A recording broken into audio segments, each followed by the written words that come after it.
પણ બેન તારા ભાગમાં સુખ દુઃખ જોવા દે તો કે ના ના ગુરુ મહારાજ હું તમને સીધો આપીશ, મારી પાસે ત્રેવડ છે શીખ આપીશ, પણ જોહ જોવા હોય તો ઓલી વ્યક્તિ બેઠી એના જોહ જોઈને જુઓ તો એ પુરુષ બેઠો તો ઉગાડા પટ તૂટ લુગડા વીર વિકેર વાળ,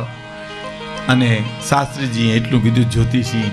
કે તો ભિખારી જેવો લાગે બેન, એના હું જોહ જુએ. બાપજી ગામડાની બાઈ બોલી, બાપજી તમારે મન ભિખારી છે, મારો તો ધણી છે, મારો તો પતિ છે. બાપજી એના જોહ જુઓ, ઈ સુખી તો હું સુખી, ઈ દુખી તો હું દુખી. રસ્તો નથી આમ ડ્રાઈવર, હું જોહ જોવરાવત પણ મારા બાપને ઘરે હતી, કુંવારી હતી, તઈ તમે આવ્યા હો તો જોહ જોવરાવ, પણ હવે મારા લગ્ન થઈ ગયા એટલે મારા હાથની રેખાઓ ભૂહાઈ ગઈ, મારે તો એની રેખા ઉપર જીવવાનું છે.